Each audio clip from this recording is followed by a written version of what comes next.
worst by our government spending taxpayers' money to try and convince us they've got this under control. What an absolute joke, Isabel, isn't it?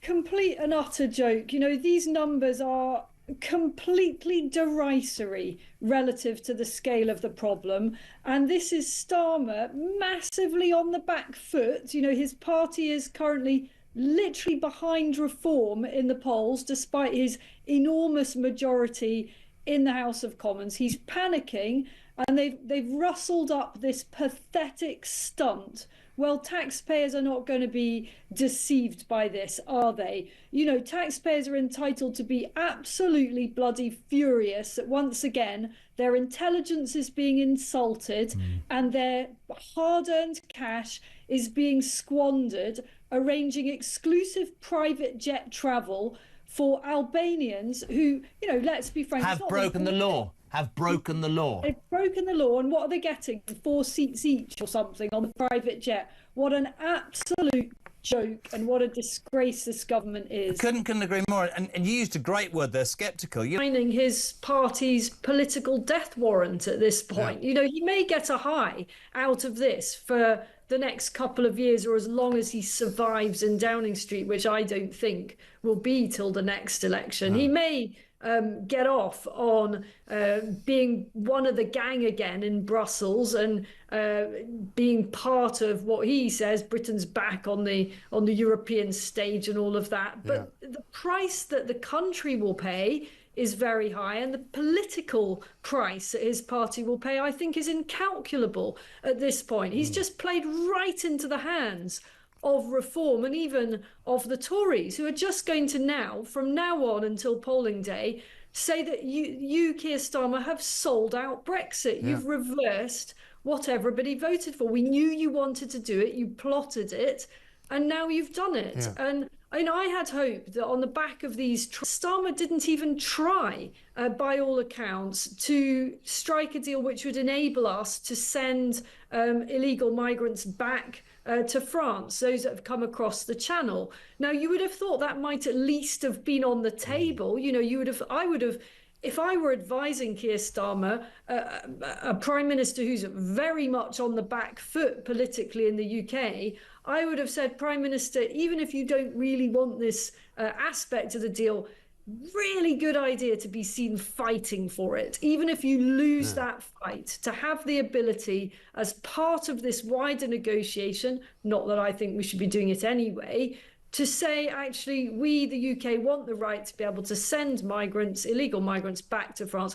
Didn't even try for it. The trade negotiators, insiders have said it was never even put forward. You know, the politics of that, the stupidity of not even trying to fight for that. When Isabel Oakeshott enters the ring, she doesn't shadowbox, she swings for the jaw. And this time, Keir Starmer was in the crosshairs.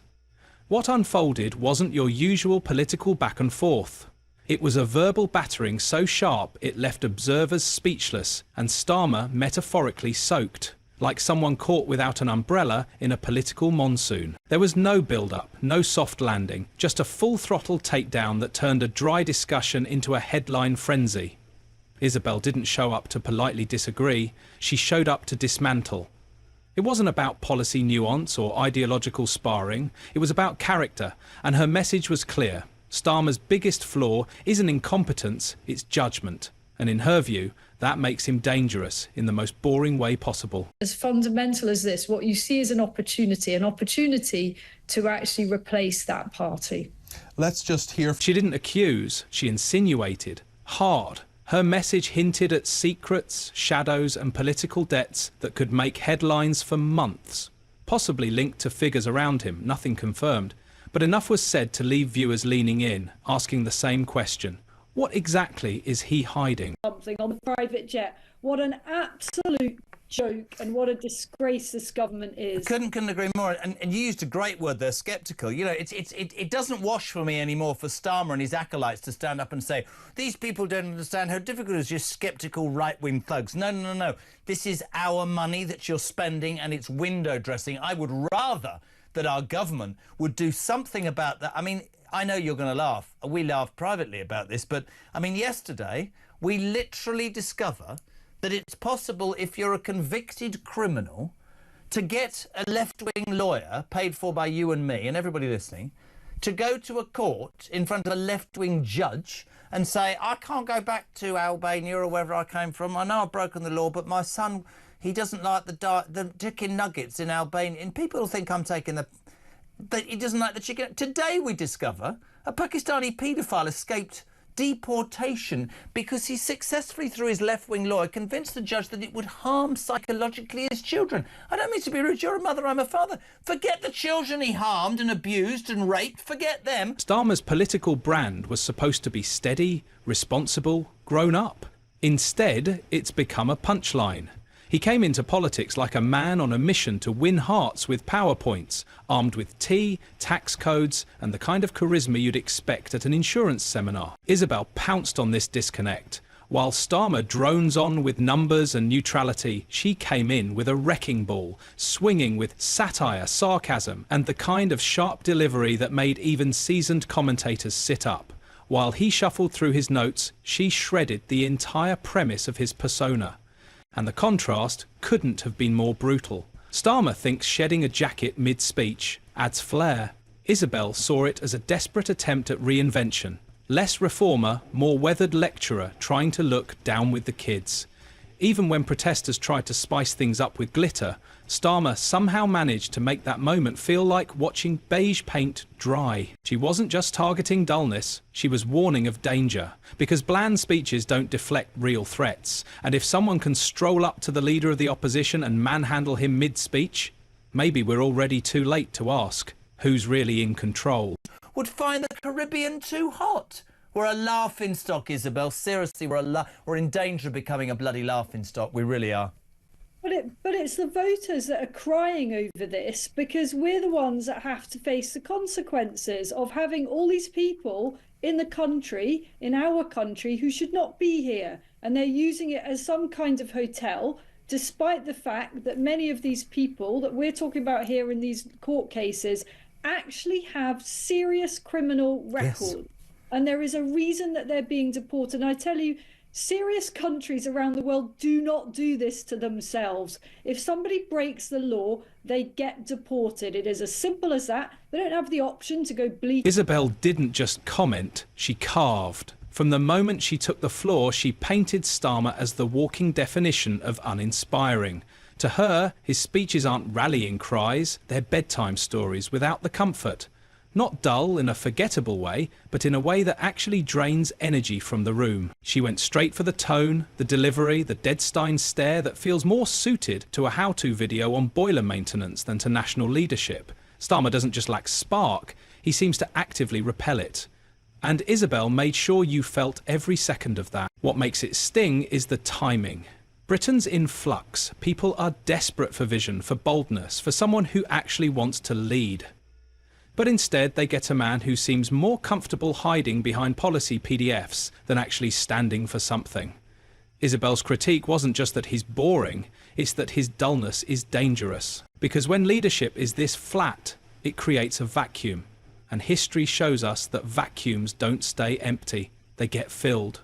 Often by things far worse than glitter. Manifesto pledges that was all, as we were told, fully costed, everything's absolutely fine. Oh no, hold on, there's a massive black hole here. Well, is there? Because the Office of Budgetary Responsibility doesn't really agree with us.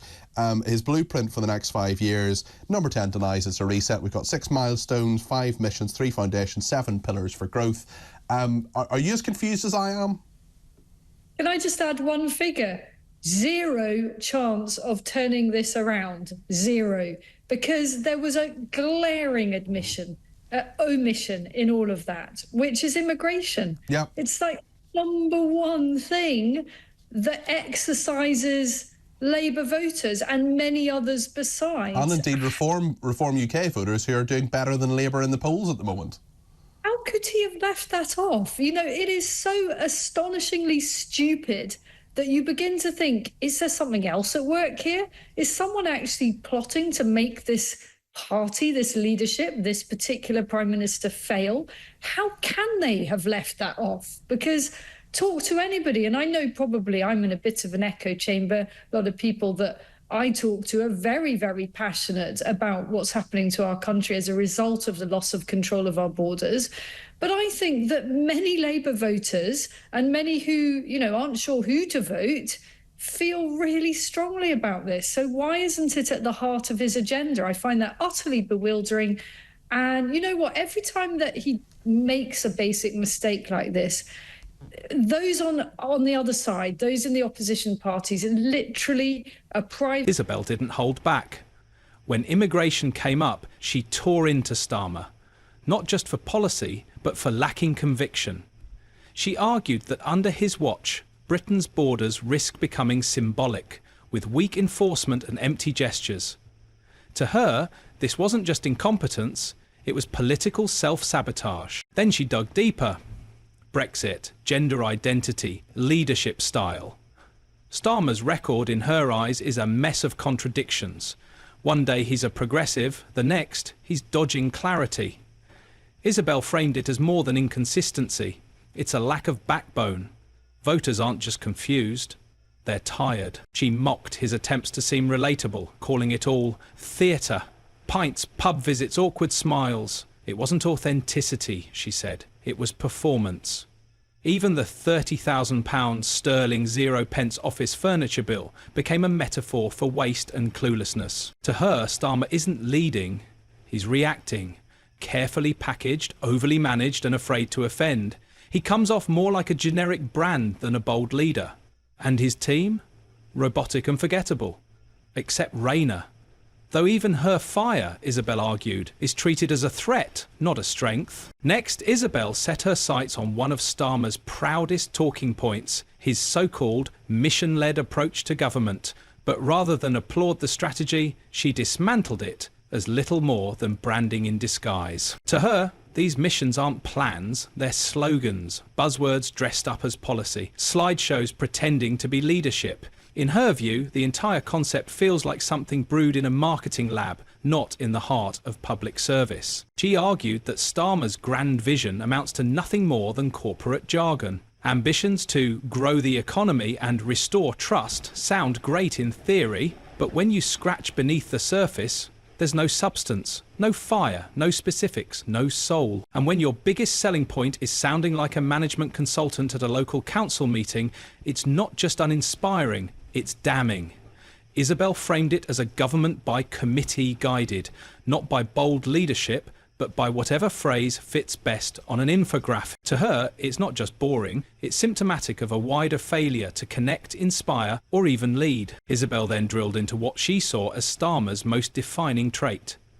Avoidance. Not of conflict, but of commitment.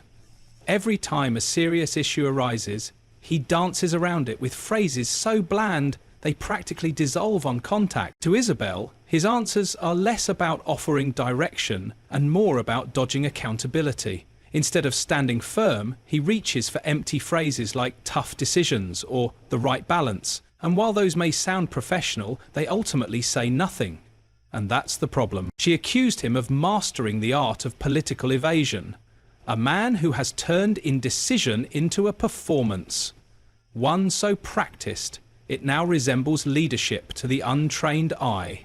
But peel back the curtain, and what's underneath is little more than carefully worded vagueness. Even when he finally speaks, Isabel argued, it feels like a meeting that should have been an email. A long-winded detour around anything meaningful, where clarity is avoided like a live wire. In her view, Britain doesn't need a leader who tiptoes through policy like it's a minefield. It needs someone who can actually take a stance and survive the blast. Isabel saved some of her sharpest blows for the end, and they weren't about scandals or headlines. They were about Starmer himself.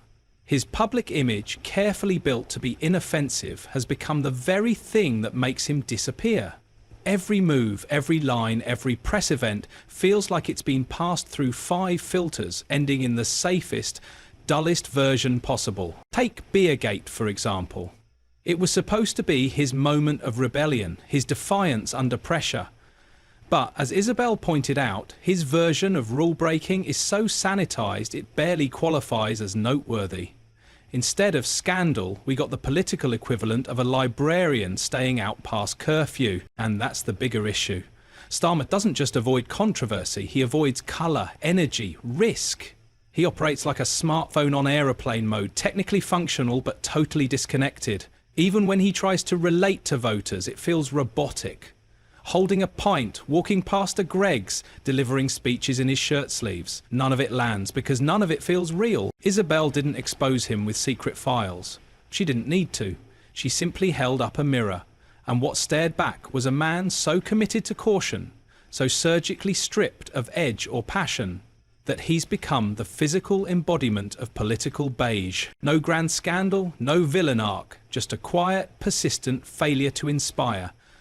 And in today's Britain, Isabel argued, that might be the most dangerous trait of all. Let us know your thoughts in the comments. Like and subscribe to the channel for more updates like this.